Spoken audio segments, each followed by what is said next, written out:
Difficile de gouverner les hommes. Difficile de gouverner les hommes. L'existence est ainsi faite.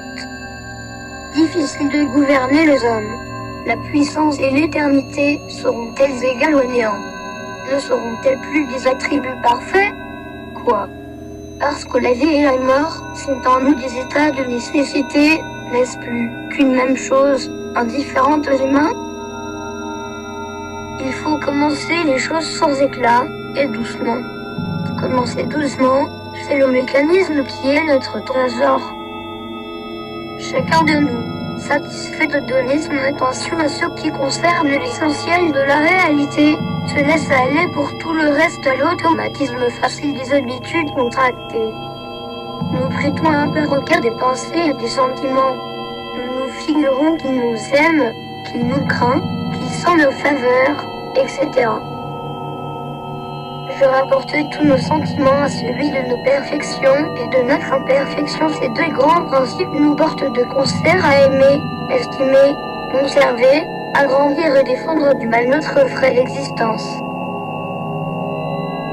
Il est cependant difficile de dire à quel moment précis le souci de revenir modeste se sépare de la crainte de devenir ridicule.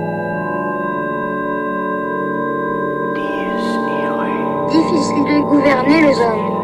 C'est un fait remarquable que plus un art est contestable, plus ceux qui s'y livrent tendent à se croire investis d'un sacerdoce et à exiger qu'on s'incline devant ces mystères. Difficile de gouverner les hommes. Difficile de gouverner les hommes. Le chat qui joue avec la souris, il la laisse chaque fois partir comme un ressort pour l'arrêter net d'un coup de patte, se donne un amusement du même genre. Je n'ai pas de mots pour dire la certitude. Il faut, en homme déjà mort et ayant vécu jusqu'au moment présent, vivre le reste de sa vie conformément à la nature.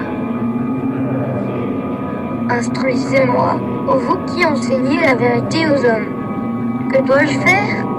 Dois-je nier de pareils crimes, de crainte qu'ils ne vous déshonorent? Je l'ai fait avec la plus mûre délibération, et je le ferai encore avec ardeur. On ne peut être véritablement heureux sans participer en quelque chose à la divinité.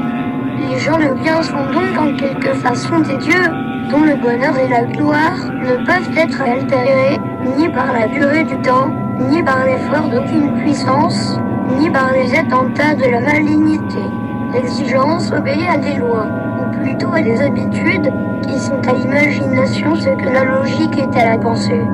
L'enfant s'amuse à voir une bille lancée contre des quilles renversées, tout sur son passage en multipliant les dégâts. Il rit plus encore lorsque la bille, après détour, hésitation de tout genre, revient à son point de départ.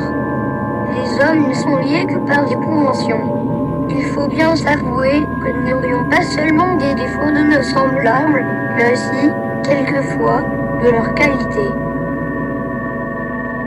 Les événements de l'existence sont interchangeables, ils s'enfilent les uns après les autres, comme des perles dont l'or est sans intérêt et ne prend un peu de valeur que dans le collier qu'elles forment ensemble. Difficile de gouverner les hommes.